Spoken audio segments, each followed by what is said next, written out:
తాకట్లో ఉన్న మీ బంగారాన్ని విడిపించి ఆ రోజు ఆన్లైన్ రేటుకి కొంటాం. Sharma gold company. నమస్కారం, సుమన్ టీవీకి స్వాగతం. నేను మానస. ఈ రోజు మనతో పాటు ఉన్నారు ప్రముఖ జ్యోతిష్యుడు, జ్యోతిష్య రత్న, జ్యోతిష్య చక్ర వైభవ నిపుణ డాక్టర్ రాళ్లపల్లి రవికుమార్ గారు. వారితో మాట్లాడదాం.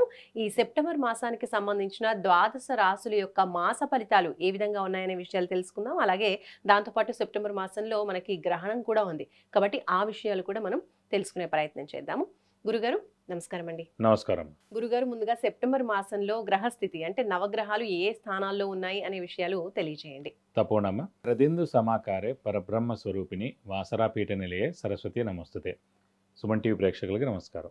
ద్వాదశ రాశుల్లో నవగ్రహాలు సెప్టెంబర్ నెలలో ఎక్కడున్నాయో ఇప్పుడు తెలుసుకుందాం. ముఖ్యంగా శని వచ్చేసి మనకి మీన రాశిలో ఉన్నారు, రాహు వచ్చేసి మనకి కుంభరాశిలో ఉన్నారు, అలాగే కేతు వచ్చేసి మనకి సింహరాశిలో ఉన్నారు, గురువు మనకి మిథున రాశిలో ఉన్నారు, అలాగే శుక్రుడు కూడా మనకి సింహరాశిలో ఉన్నారు. శుక్రుడు వచ్చేసి మనకి 15/9/2025 నుంచి శుక్రుడు మనకి సింహరాశిలోకి వస్తున్నాడు. అలాగే బుధుడు కూడా మనకి 15/9/2025 నుంచి శుక్రుడు ఉచ్చస్థానమైన కన్యారాశిలోకి వస్తున్నాడు. అలాగే తులారాశిలో మటుకు కుజుడు ఈ నెలల్లో ఉంటాడండి. ఇది కాకుండా గ్రహణం కూడా ఉంది మనకి ఈ మాసంలో. సంపూర్ణ చంద్రగ్రహణం 7/9/2025 ఆదివారం రోజున సంపూర్ణ చంద్రగ్రహణం ఉంది. ఇది కూడా రాత్రి 9:58 నుంచి నెక్స్ట్ రోజు 8/9/2025 తెల్లారగట్ల 1:26 వరకు సంపూర్ణ చంద్రగ్రహణం ఉంది. ముఖ్యంగా ఈ సంపూర్ణ చంద్రగ్రహణం ఈ రాశుల మీద ఎఫెక్ట్ ఉండదండి.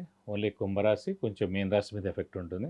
ఎందుకంటే కుంభరాశిలో శతభిషం 4వ పాదం మీకు వస్తుంది కాబట్టి శతభిష నక్షత్రం మొత్తానికి దాని ఎఫెక్ట్ ఉంటుంది. అలాగే పూర్వభాద్ర నక్షత్రం మీద కూడా వస్తుంది. పూర్వభాద్ర ఏంటంటే మనకి కుంభరాశిలో 1వ పాదంలో ఉంటుంది, 2, 3, 4 పాదాలు మీన రాశి మీద కూడా ఉంటుంది కాబట్టి ఇది కాకుండా కూడా వీళ్ళకి ఏలినాటి శని కూడా నడుస్తుంది. ఏలినాటి శని ప్లస్ చంద్రగ్రహణం నడుస్తుంది కాబట్టి కొంచెం ఇంపాక్ట్ ఎక్కువగా ఉంటుంది.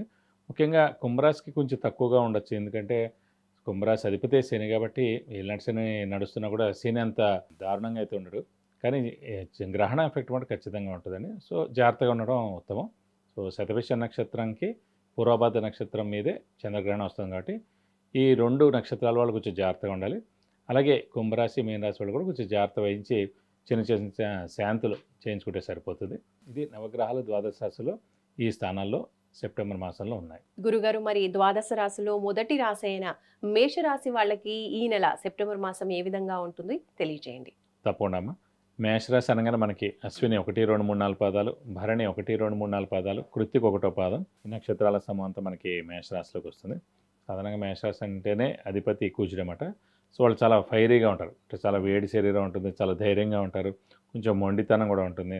సో ఇవన్నీ కలగలుపు అనేది మేషరాశి యొక్క ప్రత్యేకత అన్నమాట. సో వీరు సాధారణంగా ఎవరి మాట వినరు, విన్నట్టు నటిస్తారు. అందరినీ కూడా వాళ్ళు ఏమైనా డౌట్స్ వచ్చినా అడుగుతారు, ఏమైనా క్వశ్చన్స్ వచ్చినా అడుగుతారు, కానీ ఫైనల్గా ఆన్సర్ మటుకు వాళ్ళు ఏమనుకున్నారో అదే చేస్తారు. అలా ఉంటుంది మరి సాధారణంగా వీళ్ళ యొక్క ప్రవర్తన. వీళ్ళు సాధారణంగా ఈ మొండితనం అలానికి వచ్చి ఏంటంటే పనులన్నీ ఆలస్యం అవడం, అలాగే మేజర్ వర్క్ అయినా ఇద్దానో కూడా వీళ్ళు ఈ మొండితనం, ఈ కోపం, చికాకుతో ఉండడం అలానే కొన్ని అవకాశాలు మిస్ అయ్యేందుకు కూడా అవకాశాలు ఉంటాయి. ఇప్పుడు ప్రస్తుతం మటుకు మనం గోచారీత్యా చెప్పుకుంటాం కాబట్టి ఈ మేషరాశికి వ్యయ స్థానంలో శని ఉన్నాడు. సో ఏలినాటి శని కూడా మొన్న మార్చ్ 31 నుంచి స్టార్ట్ అయింది. సో సాధారణంగా వ్యయ స్థానం అనేది ఏంటంటే ఖర్చు స్థానం, నిద్రస్థానం.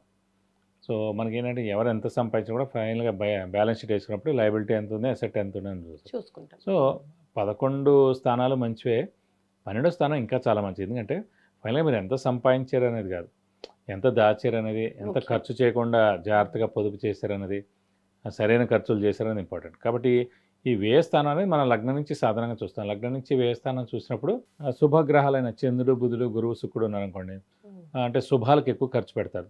అలా కాకుండా మిగతా గ్రహాలు ఉన్నాయనుకోండి, అవన్నీ అనవసరమైన ఖర్చులు ఉంటాయన్నమాట. అలవాట్లుగాను, ఎవరికో ఫ్రెండ్స్కి ఇచ్చారనో, ఏదో బెట్టింగ్ పెట్టారనో, స్పెక్యులేషన్ గాను, ఇలా ఏవోటి జరుగుతుంటాయన్నమాట.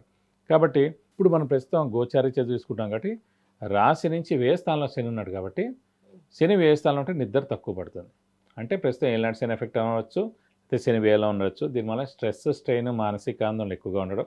అలాగే ఖర్చు స్థానం కాబట్టి శని ఉన్నాడు కాబట్టి డబ్బు ఖర్చు విపరీతంగా ఉండడం, వృధా అవ్వడం అలాంటివి కూడా జరుగుతుంటాయి అన్నమాట. ఎవరో ఫ్రెండ్ అడిగారు డబ్బులు ఇచ్చాం, సో అది వెంటనే రాదు, సో ఎప్పటికో కానీ తిరిగి మళ్ళీ రాదన్నమాట.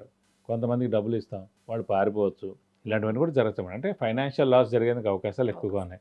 సో శ్రమ, కాలం, ధనం వ్యర్థమయ్యేందుకు అవకాశం ఉంది. రావాల్సిన బాకీలు ఆలస్యం అవుతాయి. షూరిటీస్ పెట్టకండి, స్పెక్యులేషన్స్ జోలికి వెళ్ళకండి. బాగా కష్టపడితే కానీ పనులు జరగవు. కొంచెం మిశ్రమంగా ఉంది కాబట్టి మౌనంగా ఉండడం ఉత్తమం ఈ నెలలు కూడా.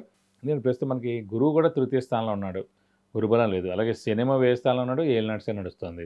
ఒక రాహుకేతుల బలం మటుకు పరిపూర్ణంగా ఉంది. ఎందుకంటే రాహు లాభస్థానంలో ఉన్నాడు, పంచమ స్థానంలో కేతు ఉన్నాడు కాబట్టి ప్రస్తుతం అదంటే ఓవరాల్గా జాతకం ఇండివిజువల్గా బాగుందనుకోండి, గోచరం అంత ఎఫెక్ట్ ఉండదు. ఇప్పుడు జాతకం కూడా బాగాలేదనుకోండి, ఉన్నంతలో చాలా మిశ్రమంగా ఉందనుకోండి, ఇప్పుడు గోచారం కూడా మిశ్రమం ఉంది కాబట్టి కొంచెం బాగా కష్టపడాల్సి వస్తుందన్నమాట జీవితంలో. కాబట్టి వీళ్ళు కొంచెం మౌనంగా ఈ నెలలు ఉంటే మటుకు బాగుంటుంది.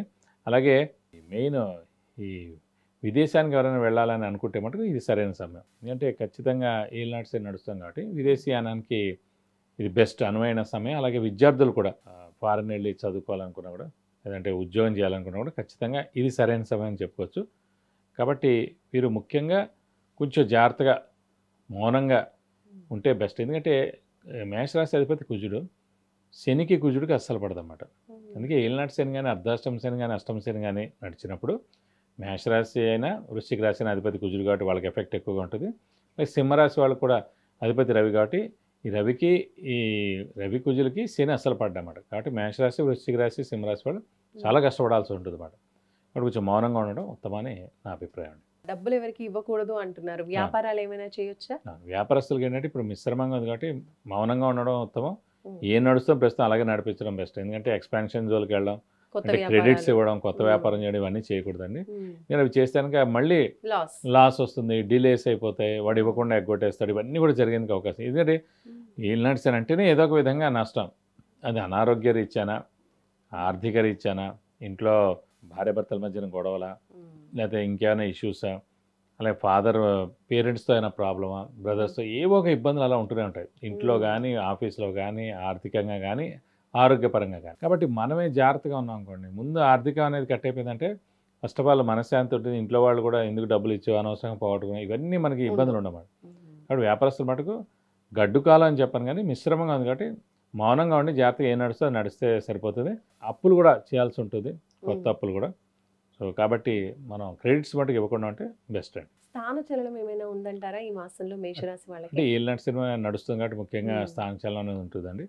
సో ఈ స్థానచలనం అవుతేనే మంచిది. ఎందుకంటే ఎప్పుడైతే నవగ్రహాలతో పాటు మనం కూడా కదలిక ఉంటుందో సో అది సరైన సమయం అనమాట. సో మామూలుగా ఏంటంటే అయ్యో మనకి ఏలినాటి సినిమా నడుస్తుంది, మనకి ట్రాన్స్ఫర్ వచ్చింది, మనం వెళ్లకుండా ఉంటే బెస్ట్. ఎందుకంటే ఇక్కడే పేరెంట్స్ ఉన్నారు, వైఫ్ పిల్లలందరూ ఇక్కడే ఉన్నారు, ఈ ఊరు నాకు నచ్చిందని అనుకోకూడదు. ఎందుకంటే అది సరైన సమయంలోనే స్థానచలనం మనకు వచ్చింది గ్రహాల సంచారం ద్వారా. సో మనం దాన్ని ఆపుకున్నాం అనుకోండి, మనకు చాలా కష్టకాలం సమయం వచ్చినప్పుడు జాబ్ పోవడం కానీ, లేదంటే ఖచ్చితంగా కంపల్సరీ ట్రాన్స్ఫర్ రావడం కానీ, ఆ ఊరు మారడం కానీ, ఇవన్నీ జరిగేందుకు అవకాశం ఉంటాయి. లేకపోతే ఇల్లు మారడం కానీ, ఇవన్నీ కూడా. సో ఖచ్చితంగా గ్రహాలతో పాటే మనం కూడా సంచరించాం కానీ మళ్ళీ వెంటనే తిరిగి రావచ్చు. ఫస్ట్ ఆఫ్ ఆల్ స్థానచలనం అనేది ఉందనుకోండి, ముందు ఆ ప్లేస్ నుంచి జరిగిపోవాలన్నమాట. ఇంకా అక్కడ గాలి, మనకి వాతావరణం, వాటర్ ఇవేవి పడదన్నమాట ఆ కొన్ని రోజుల పాటు. సో మనం అక్కడి నుంచి జరిగిపోవాలి. జరిగిపోయిన తర్వాత మళ్ళీ ఆటోమేటిక్గా మళ్ళీ మనం వెనక్కి రావచ్చు. మరి మేషరాశి వాళ్ళు మొత్తంగా ఈ సెప్టెంబర్ మాసంలో ఎలాంటి పరిహారాలు పాటిస్తే మంచిదంటారు? సాధారణంగా మేషరాశి వారికి శివుణ్ణి, ఆంజనేయ స్వామిని ఎక్కువగా ఆరాధిస్తారండి. అదే రెండు దేవుళ్ళని ఎక్కువగా పూజిస్తే మంచిదన్నమాట, శివుని కానీ ఆంజనేయ స్వామి కానీ.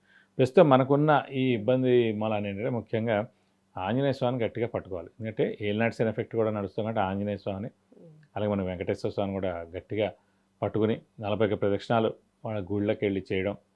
అలాగే ఇప్పుడు ఏలినాటి శని కాబట్టి ప్రతి శనివారం ఉపవాసం అనేది పెట్టుకోవాలి. ఎందుకంటే 7.5 ఏళ్ల పాటు ఉంటుంది కాబట్టి పర్మనెంట్ రెమెడీ ఒక 7.5 సంవత్సరాలు మనకి ప్రతి శనివారం ఉపవాసం ఉంటే చాలా మంచిది. వీలైతే ఒకసారి రక్తదానం శనివారం రోజున చేస్తే చాలా మంచిది.